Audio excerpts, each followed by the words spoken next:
power of the tools that we're using these days make it really possible. I guess the other cool thing about IMF is that we're already winning in the Merino game, so we're already ahead of, like, the Merino industry is actually, well, the Merino sheep itself has already naturally got plenty, and so we're starting from a strong base, which is pretty exciting. Other things that I think are big drivers of this business and others is obviously grass utilisation, but that's stocking rate. And so how do we build an animal that, like, that's another thing that I think we as an industry really need to focus on. How do we build an animal that naturally wants to be in higher stocking rates and maintain her condition under those conditions? Because that's how you get profit out of business. Is the thing you can't always expand is the boundary fence. But so how do you get enough animals in there to make that profit? And stocking rate's a big part of that. We know that. But you have to have an animal that can handle that stocking rate, otherwise you're just absolutely exposed to the environment. So what I'm seeing, the change that we're seeing in the paddock in the last 2 years, and we went around and had a look this morning, the way we used to treat our ewes and the way we can, like 5 years ago, and the way we can treat them now, when our ewes are dry or in early stages of pregnancy right up to 2 weeks before, we can run them hard as in stocking rate, where we couldn't do that before. And we had ewes at, say, 2.8 condition score, split up for lambing, and they went from 2.8 straight to 4.5 within the matter of a couple of weeks like that. It's not where you want the ewes to actually be. I don't want them any more than that, say 3.2.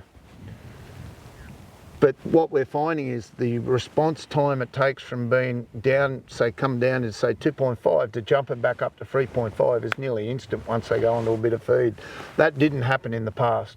And I reckon that is, like, completely invisible to most of the industry, because until you see that happen in your own paddock, like, it's just something that you kind of assume that you're not very good feeder, or it hasn't rained enough and therefore they're not putting condition on. But there are animals out there that just don't want to be in good condition, and that's until you see that actually happen in your paddock, I think that's really hard to imagine. And I'm 100% with you. Until all this stuff that we're talking about actually happens on your farm, you will not accept it till it happens on your farm.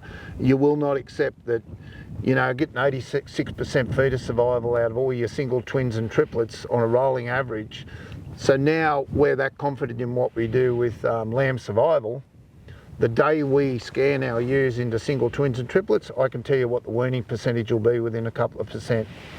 Because I think we're nearly up to 30 years now of wet and drying every ewe, and every ewe, regardless of age, gets cold if she doesn't raise a lamb through to marking time. So, you know, it's picking those 1%ers and adding the 1%ers and tacking them onto your business and working with these the sheep at improving all the things that you can't see.